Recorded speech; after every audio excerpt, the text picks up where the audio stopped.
Okay, let's talk about Mitch Marsh. Despite showing glimpses of hope throughout his Test career since his debut in 2014, Mitch Marsh clearly hasn't taken his opportunities at international level, evident by his axing from the Test side in 2019. But a recent revival in form shown by him hitting a century in the opening match of the domestic one-day competition in Australia, and also his selection in Australia's 2020 World Cup squad, has seen Mitch Marsh's hat being thrown back into contention for Test selection. In past years, his current form would warrant a call-up, but the thing is now, Mitch Marsh has to contend with young gun all-rounder Cameron Green for the spot, as well as an in-form Travis Head. So let's take a deeper look to see if Mitch Marsh is worthy of a Test recall.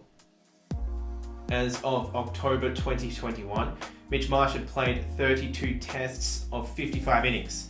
Of these 55 innings, he had passed 50 only 5 times, averaging 25.2. This means he only has gotten 1/2 century for every 5 times he has gone out to bat, and in only 2 of these occasions it has happened when Australia has scored under 350, which means he struggles when the middle order needs him most.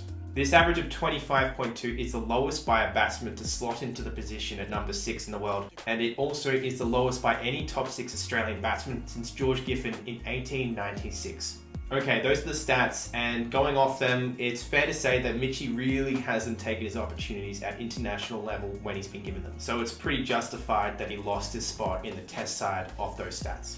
Fair, but that was 2 years ago. Mitch Marsh has made a statement in the last 12 months in the short form and domestic cricket. He was the highest scorer in Australia's most recent 2020 series against Bangladesh, which even though they lost, Mitch Marsh tripled the amount of runs the next best Australian batsman got for that series. Also earlier this year, he surpassed his brother Sean's record to become the highest scorer for the Perth Scorchers ever. And he is leading a new-look Western Australian side back from the brink with his captaincy role in the state. Also, on top of all of this, Mitch Marsh can bowl. In his 32 tests at international level, Mitch has secured 42 wickets, which for an all-rounder isn't actually that bad. Marsh has proved at times to be crucial with the ball, such as a 5-wicket haul performance against England in the 2015 World Cup. Okay, so it's time for my take.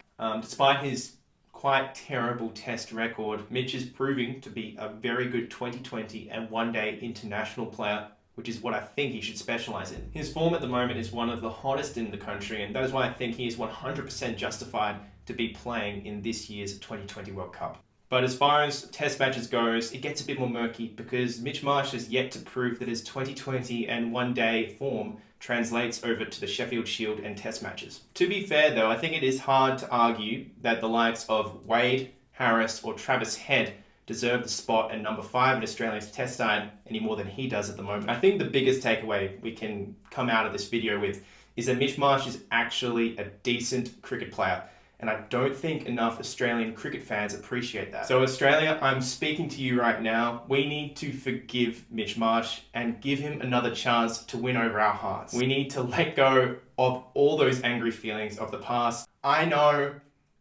I felt them too. And maybe I'm wrong, and he might be terrible on his return as he was in the past, but let's hope that doesn't happen. Let me know down below what you think of Mitch Marsh, and whether he is worthy of a Test recall. If you're still watching up until this point, you're clearly a real one, so thank you for sticking around. There's plenty more videos like this coming your way on this channel, so subscribe if you don't want to miss out. Thanks for watching. I'll see you then.